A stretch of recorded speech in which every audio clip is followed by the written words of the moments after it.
Good evening students. আশা করি সবাই ভালো আছো। আগের দিন তোমাদের সাহিত্য সঞ্চয়নের চতুর্থ পাঠের অন্তর্গত বিশিষ্ট সাহিত্যিক সুবোধ ঘোষের লেখা বহুরূপী গল্পটি আমরা পড়ছিলাম, তাই তো? তো আগের দিন ক্লাসে আমরা কতটা পড়েছিলাম, কি পড়েছিলাম, কেউ বলতে পারবে? মনে আছে কারোর? হুম।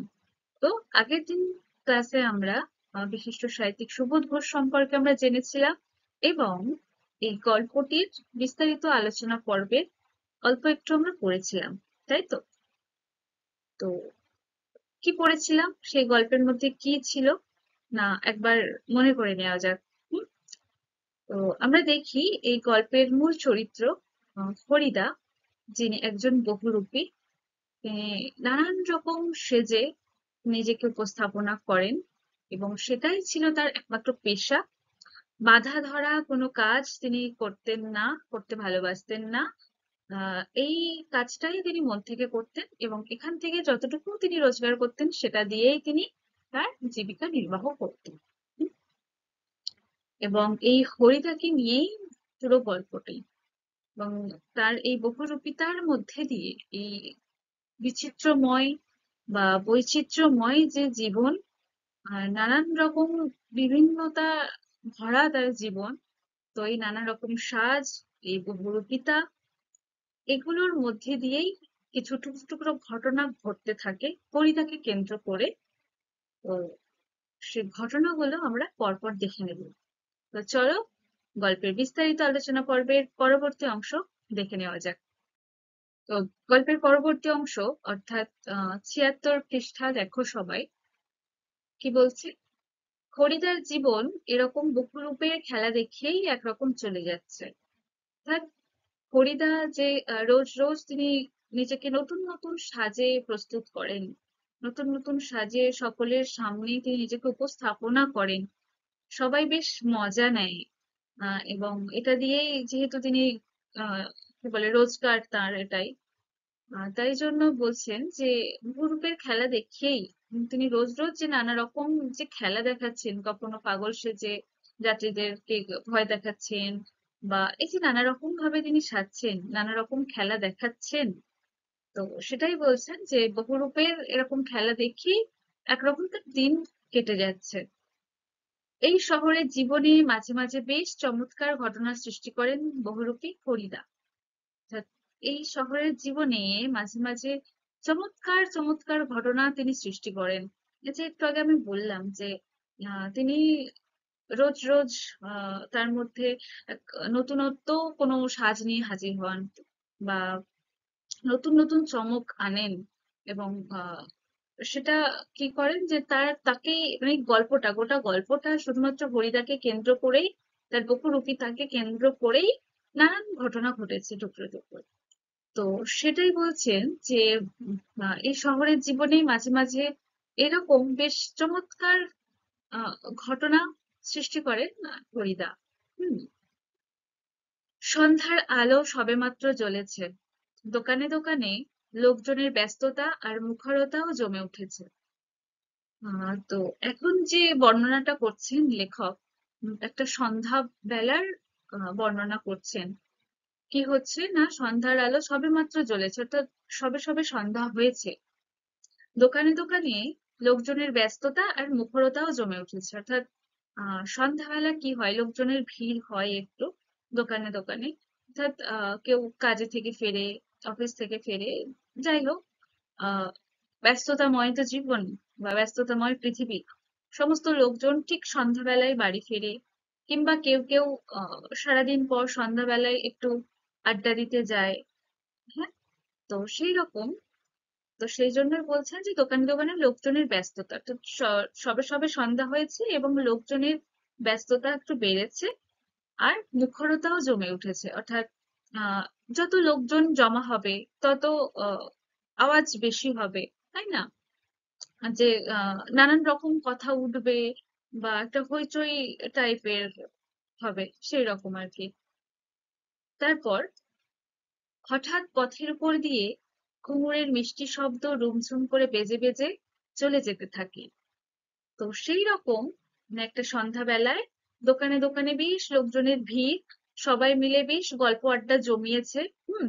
আহ সেই সময় হঠাৎ রাস্তার উপর দিয়ে আহ ঘুঙুর বাজিয়ে, হ্যাঁ, পায়ে ঘুঙুর বাঁধা সেরকম একটি মেয়ে, আহ সেই ঘুঙুরের মিষ্টি শব্দ, অর্থাৎ ঘুঙুর পড়লে, ঘুঙুর বলতে যারা নাচ করে, নর্তকী হন যারা, তারা তো সেই ওই ঘুঙুর পরে, এবং ঘুঙুরের তো অনেক আওয়াজ হয়, সুন্দর রুমঝুম রুমঝুম একটা।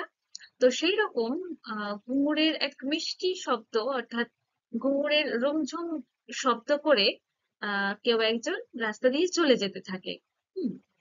এক রূপসী বাইজি প্রায় নাচতে নাচতে চলে যাচ্ছে। অর্থাৎ সেই লোকজনরা কি দেখছে, যে এক রূপসী, রূপসী বলতে যে সুন্দরী, অনেক সুন্দর একটি বাইজি। বাইজি মানে তো জানো তোমরা যে আহ নৃত্য করেন এরকম। তো এরকম একটি সুন্দরী বাইজি প্রায় নাচতে নাচতে রাস্তা দিয়ে ঘুঙুরের রুমঝুম শব্দ তুলে রাস্তা দিয়ে হেঁটে যাচ্ছে। হ্যাঁ। শহরে যারা নতুন এসেছে তারা দুই চোখ বড় করে তাকিয়ে থাকে। হুম। যে এই শহরে যারা নতুন, তারা সেই রুমঝুম শব্দ তুলে যাওয়া আহ প্রায় নৃত্যরতা সেই বাইজি, সুন্দরী বাইজিটির দিকে বড় বড় করে তাকিয়ে থাকে। হুম। আহ যে ওয়াও, এত সুন্দর একটি মেয়ে বা এত সুন্দর বাইজি, এরকম তা ভেবে হাঁ করে সবাই তাকিয়ে থাকে। কিন্তু দোকানদার হেসে ফেলে। খড়ির কাণ্ড। দোকানদার হেসে ফেলে, দোকানদার তো সেখানকার পুরনো, দোকানদার তো হরিদাকে চেনে। তো তাই দোকানদার অবলীলায় বলতে পেরেছে যে তো হরির কাণ্ড, হরি এরকম বাইজি সেজে যাচ্ছে, তাই জন্য হেসে ফেলে বললো যে হরির কাণ্ড। হ্যাঁ, এটা একটা বহুরূপী নাকি? কারো কারো মুগ্ধ চোখের মোহভঙ্গ হয়, আর যেন বেশ একটু হতাশ স্বরে প্রশ্ন করে ওঠে। হ্যাঁ। তো যারা শহরে নতুন এসেছে, তারা তো জানতো না যে এটা একজন বহুরূপী বলে। এবং হরি অর্থাৎ এটা একটা ছেলে, একটা একটা ছেলে আর কি। সেই এরকম সে যে ওরা তো অবাক, তাই হতাশ স্বরেই প্রশ্ন করছে যে হ্যাঁ, এটা এটা একটা বহুরূপী নাকি? কারো কারো মুগ্ধ চোখের মোহভঙ্গ হয়, অর্থাৎ কেউ কেউ তো মুগ্ধ হয়ে দেখছিল এই সুন্দরী বাইজিটাকে। তো তাদের সেই মুগ্ধতা থেকে বেরিয়ে আসতে হয়, বা সেই মুগ্ধ চোখের সেই মোহভঙ্গ হয়, যে এটা বহুরূপী, এটা মেয়ে নয় কোনো, এরকম। হ্যাঁ। তারপর বাইজির ছদ্মবেশে সেদিন হরিদার রোজগার মন্দ হয়নি। অর্থাৎ এই যে সুন্দরী বাইজি সেজে আহ তিনি রাস্তায় ঘুরেছেন, এর ফলে সেদিন তার রোজগার মন্দ হয়নি, অর্থাৎ সেদিন তার রোজগার বেশ ভালোই হয়েছে। হুম। মোট ৮ টাকা ১০ আনা পেয়েছিলেন তিনি। বাইজির ছদ্মবেশে হরিদার সেদিনকার রোজগার কত হয়েছিল? না, ৮ টাকা ১০ আনা। ঠিক আছে। আমরাও দেখেছিলাম এক একটা দোকানের সামনে গিয়ে দাঁড়াচ্ছে সেই রূপসী বাইজি, মুচকি হেসে আর চোখ টিপে একটা ফুল সাজিয়ে এগিয়ে দিচ্ছে। হুম। তো আমরা বলতে লেখক বলছেন, যে লেখকরাও ছিলেন, তারাও দেখেছিলেন যে হরিদা কিভাবে সেদিনকার রোজগার করেছিলেন, কিভাবে বাইজি সেজে তিনি রোজগার করেছেন। কিভাবে? না, এক একটা দোকানের সামনে গিয়ে হরিদা দাঁড়াচ্ছে, অর্থাৎ ওরফে সেই রূপসী বাইজি, অর্থাৎ সুন্দরী বাইজি এক একটা দোকানের সামনে গিয়ে দাঁড়াচ্ছে, আর মুচকি হেসে আর চোখ টিপে একটা ফুল সাজিয়ে এগিয়ে দিচ্ছে। ফুল সাজিয়ে কি, যে ফুল রাখার সাজি বা ফুল রাখার পাত্র, যাতে করে ফুল টুল থাকে, সেই রকম একটা পাত্র নিয়ে যাচ্ছে, এগিয়ে দিচ্ছে, যাতে তাতে সবাই টাকাটা ফুল সাজিতেই দেয় সেজন্য। আর কি, আহ দোকানদাররাও হেসে ফেলে আর একটা সিক্কি তুলে নিয়ে বাইজির হাতের ফুলসাজির ওপর ফেলে দেয়।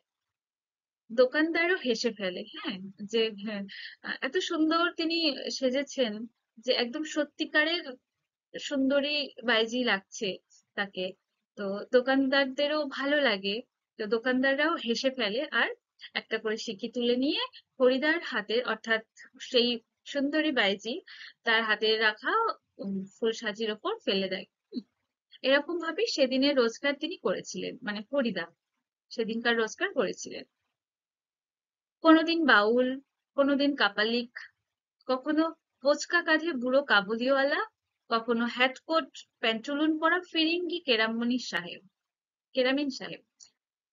তো এই গেল তার রূপসী বাঈজির সাজ। এছাড়াও মানে শুধু এরকম যে বাঈজি সাজেন তা নয়, তিনি আরো অনেক রকম ছদ্মবেশ ধারণ করে থাকেন। কোনোদিন বাউল সাজেন, এই যে এরকম, কোনোদিন এরকম বাউল সাজেন, আবার কোনোদিন কাপালিক, এই যে কাপালিক যে এরকম মুন্ডু ফুন্ডু নিয়ে কি বলে পূজা আর্চা করে থাকেন, তো এরকম কাপালিক সাজেন। কখনো বোঁচকা কাঁধে পুরো কাবুলিওয়ালা, এই যে এরকম কাবুলিওয়ালা, এরকম বোঁচকা কাঁধে নিয়ে কাবুলিওয়ালা সাজেন। আবার কখনো হ্যাটকোট প্যান্টুলন পরা ফিরিঙ্গি কেরামিন সাহেব। আবার কখনো কখনো এরকম হ্যাট কোট প্যান্ট পরা ফিরিঙ্গি। ফিরিঙ্গি মানে কি বলতো, যে ফরেনার যেটা বলা হয়, যে বিদেশি, বিদেশি বাবু বা বিদেশি সাহেব বা বিদেশি কোনো ব্যক্তিকেই এরকম তখন ফিরিঙ্গি বলা হতো। হুম, তা আসল অর্থ হলো বা শব্দ হলো ফরেনার আর কি। তো যাই হোক, তো সেরকম হ্যাট কোট প্যান্টুলুন, হ্যাট মানে টুপি, কোট মানে এরকম কোট, আর প্যান্টুলুন মানে সেরকম প্যান্ট আর কি। তো হ্যাট কোট প্যান্টুলুন পরা এরকম ফিরিঙ্গি কেরামিন সাহেব সাজতো। একবার পুলিশ সেজে দয়াল বাবুর লিচু বাগানের ভিতরে দাঁড়িয়েছিলেন হরিদা। হুম, একবার তিনি পুলিশও সেজেছিলেন, এবং সেজে কোথায় দাঁড়িয়েছিলেন না দয়াল বাবুর লিচু বাগানের ভিতরে দাঁড়িয়েছিলেন। স্কুলের 4টে ছেলেকে ধরেছিলেন। হ্যাঁ, তো এই দয়াল বাবুর লিচু বাগান যেখানে, স্বাভাবিক, সেখানে ছেলেদেরকে ধরেছেন কেন? স্বাভাবিক, তোমরা বুঝতে পারছো যে দয়াল বাবুর লিচু তারা চুরি করে। হ্যাঁ, মানে স্কুলের বাচ্চাগুলো। তো সেদিন পুলিশ সেজে হরিদা দয়াল বাবু লিচু বাগানের ভিতরে দাঁড়িয়েছিলেন, আর সেখান থেকে স্কুলের 4টি ছেলেকে ধরেছিলেন। হুম, এ ভয়ে কেঁদে ফেলেছিল ছেলেগুলো। আর স্কুলের মাস্টার এসে সেই নকল পুলিশের কাছে ক্ষমা চেয়েছিলেন, এবারের মতো মাফ করে দিন ওদের। কিন্তু 8 আনা ঘুষ নিয়ে তারপর মাস্টারের অনুরোধ রক্ষা করেছিলেন সেই নকল পুলিশ হরিদা। হুম, তো ছেলেগুলোকে যখন ধরেছেন হরিদা পুলিশ সেজে, তো তখন ছেলেগুলো ভয়ে কেঁদে ফেলেছিল। আর কি হয়েছিল না, স্কুলের মাস্টার, তাদের স্কুলের শিক্ষক ও মাস্টার, তিনি এসে সেই নকল পুলিশের কাছে ক্ষমা চেয়েছিলেন। যে কি বলেছিলেন সেই শিক্ষকটি বা মাস্টারটি ছেলেদেরকে ছাড়াতে এসে কি বলেছিলেন না, এবারের মতো মাফ করে দিন ওদের। হুম, কিন্তু আহ পুলিশ সাহেব তো তার ব্যর্থ হয়ে যাবে, এটাই তো তার পেশা, এটাই তো তার রোজগারের একমাত্র উপায়। তো কিভাবে এমনি এমনি যেতে দেবেন হরিদা? তাই 8 আনা ঘুষ নিয়ে তারপর মাস্টারের অনুরোধ রক্ষা করেছিলেন। হুম, হুম, তিনি 8 আনা ঘুষ নিয়েছেন, যে আমাকে 8 আনা দিন, না হলে ধরে নিয়ে যাব, এরকম কিছু কি বলে হুমকি দিয়েছিলেন। তো তার ফলে সেই মাস্টার তার স্টুডেন্টদেরকে বাঁচানোর জন্য 8 আনা দিয়েছিলেন, দিয়ে তাদেরকে নকল পুলিশ অর্থাৎ হরিদার কাছ থেকে বাচ্চাগুলোকে ছাড়িয়েছিলেন। আচ্ছা, তারপর পরদিন অবশ্য স্কুলের মাস্টার মশাইয়ের জানতে বাকি থাকেনি কাকে তিনি 8 আনা ঘুষ দিয়েছেন। পরের দিন স্কুলের মাস্টার মশাই তিনি জানতে পেরেছিলেন যে আগের দিন পুলিশ সেজে তার কাছ থেকে কে 8 আনা ঘুষ নিয়েছিলেন। হুম, কিন্তু মাস্টার মশাই একটু রাগ করেননি। যে মাস্টার মশাই একটু রাগ হওয়ার কথা, যে হ্যাঁ, এরকম বেয়াদবি, যে তুমি তুমি তো সত্যিকারের পুলিশ নও, পুলিশ সেজে এরকম আমার কাছ থেকে 8 আনা ঘুষ নিয়েছো, আবার আমার বাচ্চাদেরকে ধরেছিল, এরকম রাগ করার কথা। কিন্তু মাস্টার মশাই রাগই করেননি, বরং একটু তারিফই করলেন। বাহ, সত্যি খুব চমৎকার পুলিশ সেজেছিলে হরিদা, সরি, হরি। তো বরং সেই মাস্টার মশাই ফরিদাকে তারিফই করেছেন, করে বলছেন যে সত্যি খুব চমৎকার পুলিশ সেজেছিল হরি। হুম, অর্থাৎ তার যে সাজ পোশাক, এবং এর আগেও বলেছি যে হরিদা খুব তার কাজটা খুব মন দিয়ে করতেন। এবং সেটা খুব নিপুণ ভাবে সম্পন্ন করতেন। হ্যাঁ, ওই জন্য দেখে চট করে কেউ বুঝতে পারতো না যে এটা নকল বলে।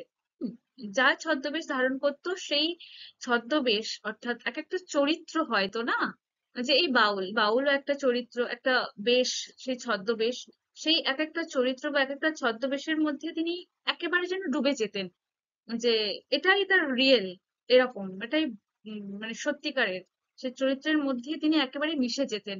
তাই সেরকম ভাবেই তিনি নিজেকে ছদ্মবেশ রূপে একদম সত্যিকারের সেই চরিত্রের চরিত্রটাকে তিনি ফুটিয়ে তুলতে পারতেন। হ্যাঁ, তো যাই হোক, স্কুলের মাস্টার মশাই হরিদাকে বেশ তারিফ করেছেন পুলিশের বেশ দেখে আর কি।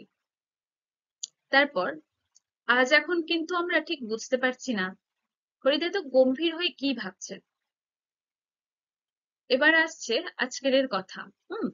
যে আজকে লেখক বলছেন আর কি, যে হরিদার কথা, যে আজ এখন কিন্তু আমরা ঠিক বুঝতে পারছি না যে হরিদা কি ভাবছেন এতক্ষণ ধরে।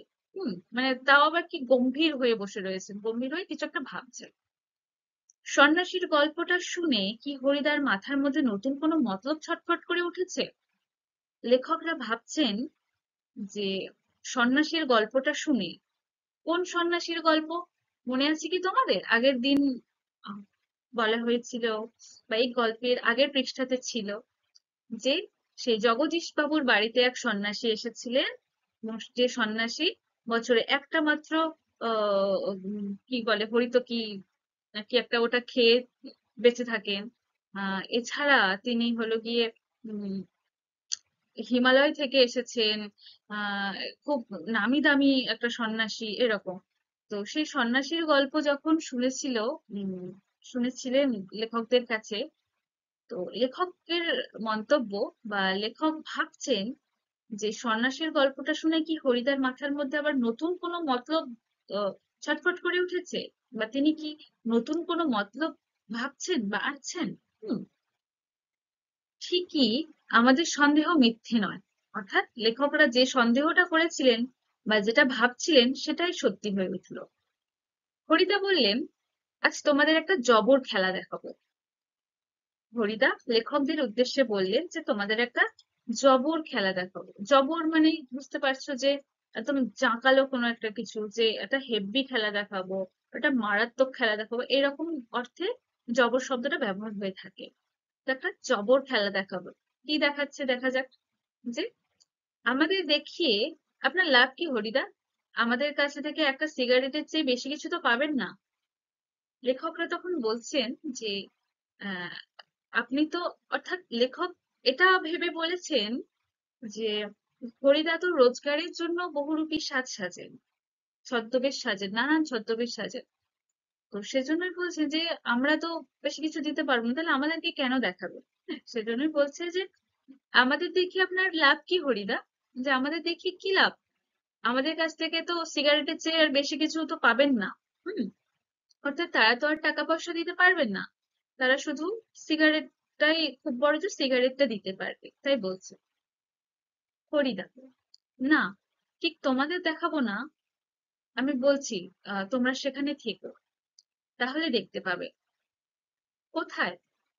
হরিদা এবার বলছেন লেখকের উত্তরে, যে না, ঠিক তোমাদের দেখাবো না, এই যে জবর খেলা দেখানোর কথা বললেন, তো সেই সঙ্গে সঙ্গে তিনি বলছেন যে না, ঠিক তোমাদের দেখাবো না, আমি বলছি তোমরা সেখানে থেকো, যেখানে তিনি এই খেলাটা দেখাবেন সেইখানেই লেখকদেরকে থাকতে বলছেন তিনি, যে তাহলেই দেখতে পাবে। আহ আরো হয়তো কিছু বলছিলেন, তখন লেখক বলছেন যে কোথায়? ফরিদা আবার বলছেন, আজ সন্ধ্যায় জগদীশ বাবুর বাড়িতে। হুম, হঠাৎ জগদীশ বাবুর বাড়িতে খেলা দেখাবার জন্য আপনার এত উৎসাহ জেগে উঠলো কেন? লেখক জিজ্ঞাসা করছেন হরিদাকে, যে হঠাৎ জগদীশ বাবুর বাড়িতে খেলা দেখাবেন কেন? হ্যাঁ, বা এত উৎসাহ জেগে উঠলো কেন, বা আগ্রহ, যেটা বলে উৎসাহ মানে আগ্রহান্বিত বা আগ্রহ এরকম, বা ইচ্ছে।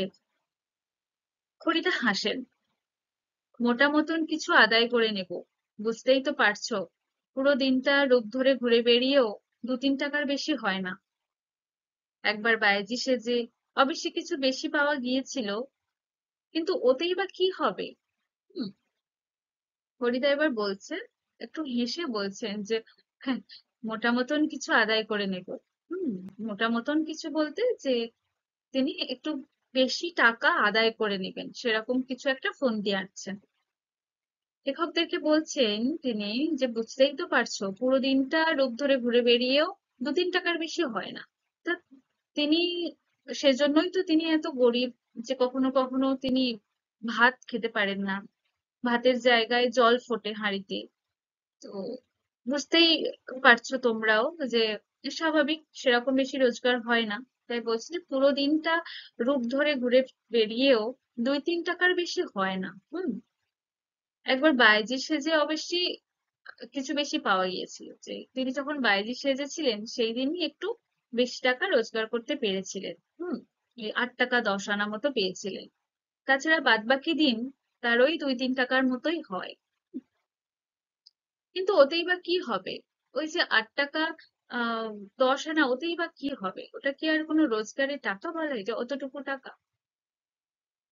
লেখক বলছেন, ঠিকই বলেছেন হরিদা। সপ্তাহে বড়জোর একটা দিন বহুরূপী সেজে পথে বের হন হরিদা, কিন্তু তাতে 7 দিনের পেট চলবার মতো রোজগার হয় না। হরিদা আহ সপ্তাহে একবার তিনি বেরোন, মানে ছদ্মবেশ ধরে তিনি বার হন তার রোজগারের উদ্দেশ্যে।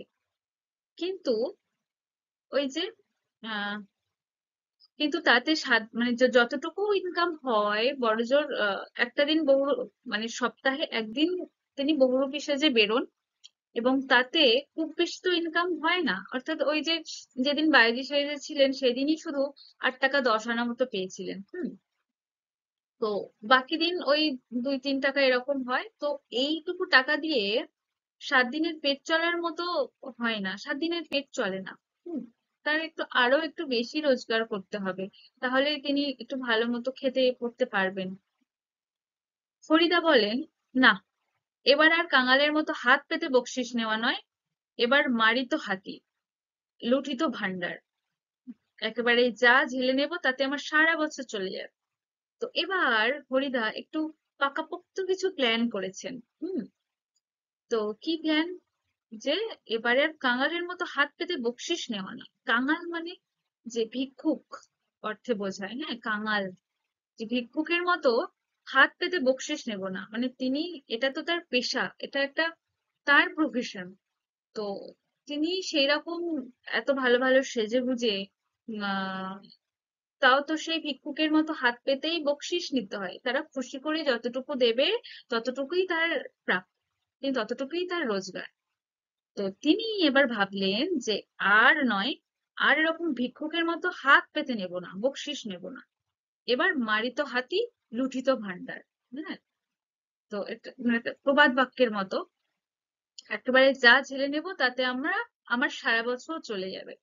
যে একবারেই তিনি অনেকগুলো তিনি ইনকাম করতে চাইছেন, বা একেবারেই তিনি বেশ কিছু মোটা টাকা পেতে চাইছেন।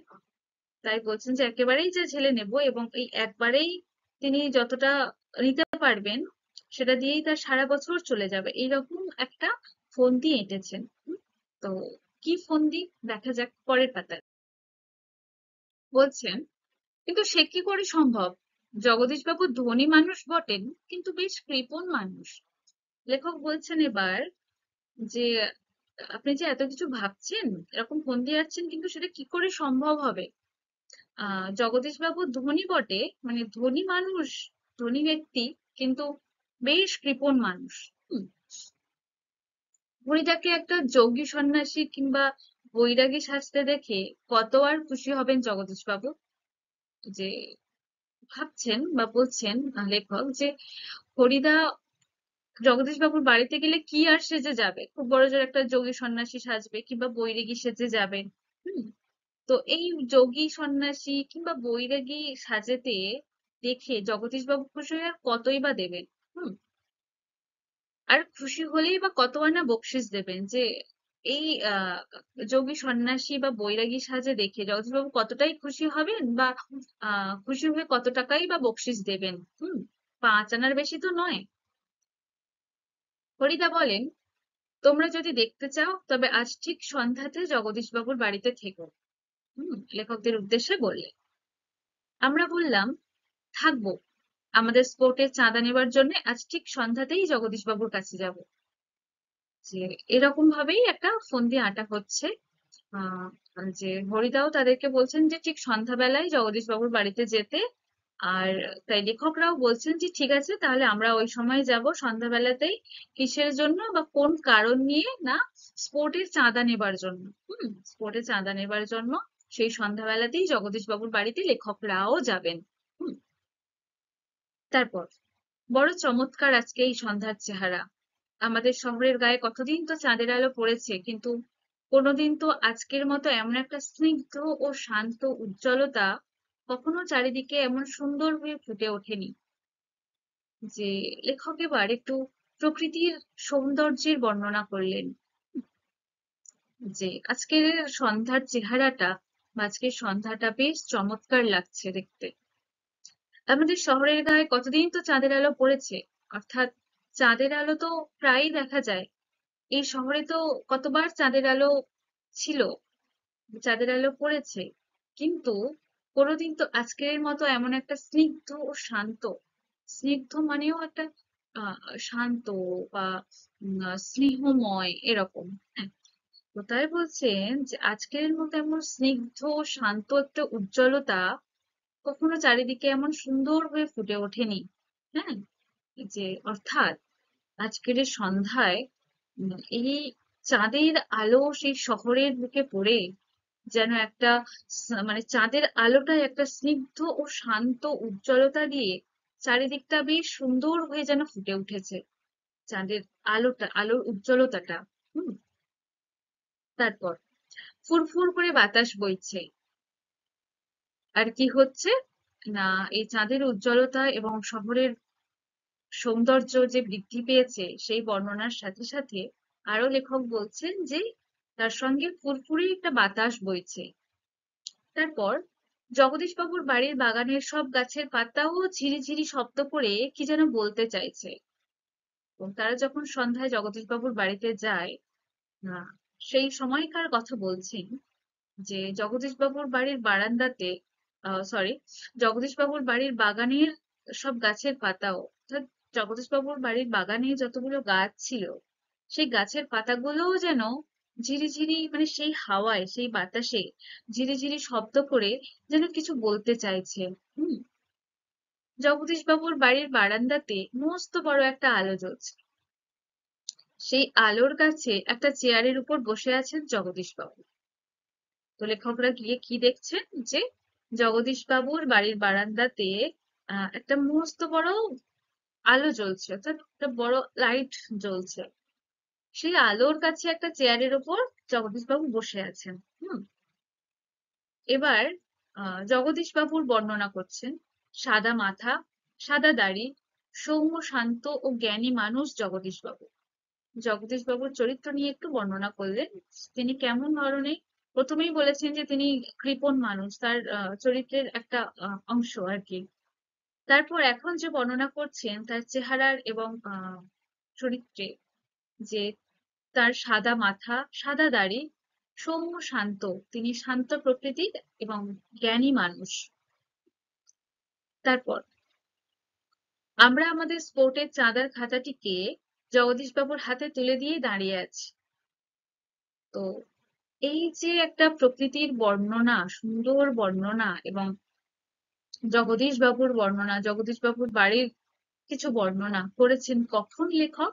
না, লেখক যখন জগদীশবাবুর কাছে তাদের স্পোর্টের চাঁদার খাতাটি তুলে দিয়েছেন এবং সেই সময় যখন তিনি জগদীশবাবুর সামনে দাঁড়িয়ে আছেন তার বাড়িতে, ঠিক সেই সময় তিনি এই সমস্ত কথাগুলো ভাবলেন, যেগুলো গল্পে তিনি প্রকাশ করলেন। হ্যাঁ, ঠিক আছে।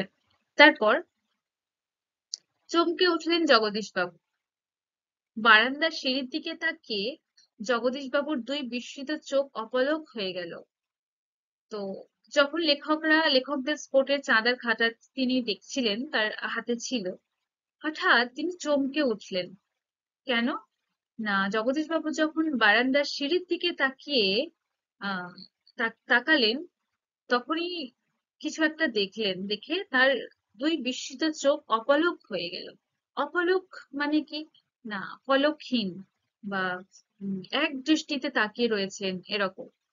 তো এবং বিস্মিত চোখ নিয়ে, যে অবাক করা চোখ নিয়ে তিনি অপলক হয়ে বা এক দৃষ্টিতে তিনি তাকিয়ে রয়েছেন তার বারান্দার সিঁড়ির দিকে। হুম, আমরাও চমকে উঠেছি বই কি। লেখক বলছেন যে আমরাও যেন চমকে উঠেছিলাম বা উঠেছি, আশ্চর্য হয়েছি, একটু ভয়ও পেয়েছি। যে লেখকরাও যখন জগদীশ বাবুর বারান্দার সিঁড়ির দিকে তাকালেন, তখন লেখকরাও চমকে উঠেছেন, আশ্চর্য হয়েছেন এবং একটু ভয়ও পেয়েছেন। হুম, কারণ সত্যিই যে বিশ্বাস করতে পারছি না, সিঁড়ির কাছে এসে যে দাঁড়িয়েছে সে কি সত্যিই হরিদা? ও চেহারা কি সত্যিই কোনো বহুরূপীর হতে পারে?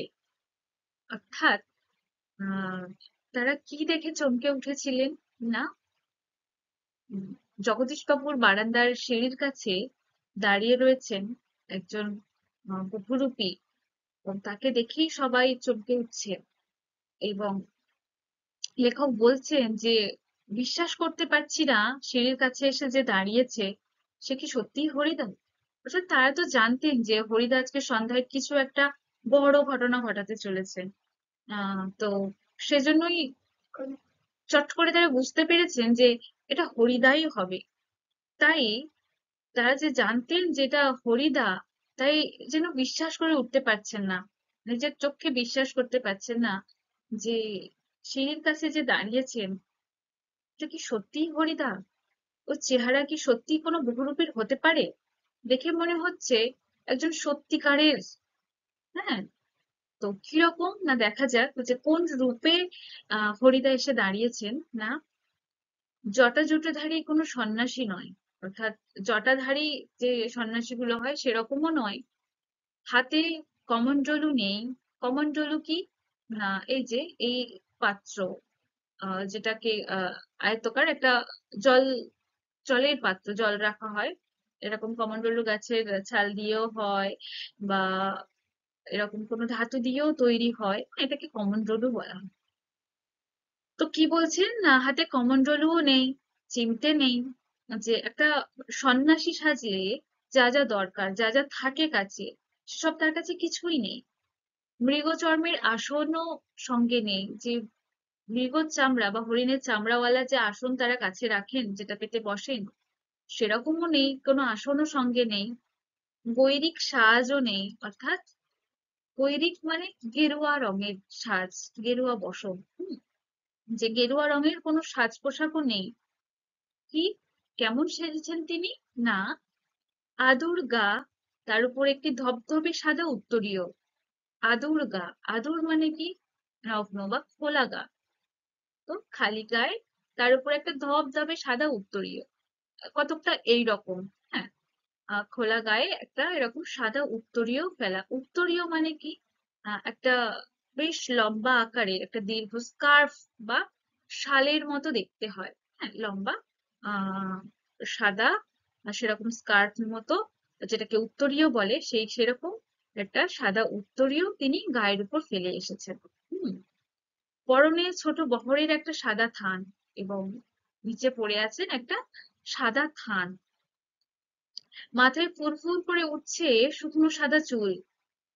হরিদার মাথার চুলগুলো পরিবর্তন করেছেন, কেমন না শুকনো সাদা চুল করেছেন। ধুলো মাখা পা, হাতে একটা ঝোলা, সে ঝোলার ভিতরে শুধু একটা বই, গীতা। হুম, তো এখানে ছদ্মবেশী হরিদা, অর্থাৎ হরিদা ছদ্মবেশে জগদীশ বাবুর বাড়িতে কোন ছদ্মবেশে এসেছেন সেটা বর্ণনা করছেন লেখক। কেমন না, আদুর গা অর্থাৎ খালি গায়ে, তার উপর একটা সাদা উত্তরীয় ফেলে এবং পরনে রয়েছে ছোট বহরের একটা সাদা থান। হুম, আর কি না, মাথায় একটা মাথায় ফুরফুরে হয়ে সাদা চুলগুলো উঠছে ফুরফুর করে। হুম, ধুলো মাখা পা, আর হাতে একটা ঝোলা, আর ঝোলার ভিতরে শুধু একটা বই ছিল, গীতা। ঠিক আছে, এই হলো বর্ণনা। তারপর গীতা বের করে কি যেন দেখলেন এই আগন্তুক। এখন তো আগন্তুকই বটে। হ্যাঁ, এখন তাকে হরিদা বলে নয়, হরিদার চরিত্রের মধ্যে ঢুকতে হবে। হরিদা যে রূপে এখানে এসেছেন, যে ছদ্মবেশে এসেছেন, এবং জগদীশ বাবুর চোখে যেমন রূপে ধরা পড়ছেন, সেই অনুযায়ী লেখক বলছেন, আগন্তুক বলেই বলছেন যে গীতা বের করে কি যেন দেখলেন এই আগন্তুক। তারপর নিজের মনেই হাসলেন। হ্যাঁ, আগন্তুক এই মানুষটি যেন এই জগতের সীমার ওপার থেকে হেঁটে হেঁটে চলে এসেছে। যে জগতের সীমা থাকে একটা, তো সেই সীমারও ওপারেই যেন তিনি থাকতেন, সেখান থেকে তিনি যেন হেঁটে হেঁটে চলে এসেছেন এখানে। হম শীর্ণ শরীরটাকে প্রায় অশরীরী একটা চেহারার বলে মনে হয়। তার শীর্ণ শরীর অর্থাৎ রোগা ক্ষীণ শরীরটাকে প্রায় অশরীরী একটা চেহারা বলে মনে হয়। অশরীরী বলতে আহ যে শরীরহীন বা ভূত প্রেত এইরকম ধরনের কে অশরীরী তো বলা হয়। তো সেই রকম একটা চেহারা বলে যেন মনে হয়। কি উদাত্ত শান্ত ও উজ্জ্বল একটা দৃষ্টি এই আগন্তুকের চোখ থেকে ঝরে পড়ছে। তো সেই যে আগন্তুক অর্থাৎ হরিদা যে ছদ্মবেশে এসেছেন, তাকে কি অদ্ভুত উদাত্ত শান্ত ও উজ্জ্বল একটা দৃষ্টি লাগছে। হুম তারপর উঠে দাঁড়ালেন জগদীশ বাবু। আসুন। আগন্তুক হাসেন। আপনি কি ভগবানের চেয়েও বড়? যখন ওই আগন্তুককে দেখে জগদীশ বাবু উঠে দাঁড়ালেন, উঠে দাঁড়িয়ে আগন্তুকের উদ্দেশ্যে বলছেন যে আসুন। আগন্তুক হাসেন, হেসে বলছেন জগদীশ বাবুকে যে আপনি কি ভগবানের চেয়েও বড়? জগদীশ বাবু কিছু ভেবে বলেন, কেন? কেন আপনি এ কথা কেন বলছেন মহারাজ? আহ, জগদীশ বাবু বলেন হরিদাকে যে আপনি এ কথা কেন বলছেন মহারাজ? মহারাজ বলেও সম্বোধন করছেন সে আগন্তুককে, অর্থাৎ হরিদাকে। আমি মহারাজ নই, আমি এই সৃষ্টির মধ্যে এক কণা ধুলি। এবং আহ কত সুন্দরভাবে একটা বাচন ভঙ্গিতে বলছেন হরিদা, সেরকম মানে তার চরিত্রের মধ্যে তিনি একেবারে ঢুকে গিয়েছেন, সেই রূপেই কথা বলছেন যে আমি মহারাজ নই, আমি এই সৃষ্টির মধ্যে এক কণা ধুলি। কিন্তু আপনি বোধহয় 11 লক্ষ টাকার সম্পত্তির অহংকারে নিজেকে ভগবানের চেয়েও বড় বলে মনে করে, তাই ওইখানেই দাঁড়িয়ে আছেন, নেমে আসতে পারছেন না। তো হরিদা জগদীশ বাবুকে বলছেন, নিজের কথা বললেন বলে জগদীশ বাবুর উদ্দেশ্যে বলছেন যে আপনি বোধহয় 11 লক্ষ টাকার সম্পত্তির অহংকারে নিজেকে ভগবানের চেয়েও বড় বলে মনে করেন। হুম, অর্থাৎ এখানে আমরা জানতে পারছি যে জগদীশ বাবুর ঠিক কতগুলো টাকার সম্পত্তি রয়েছে। কতগুলো না, 11 লক্ষ টাকার সম্পত্তি রয়েছে।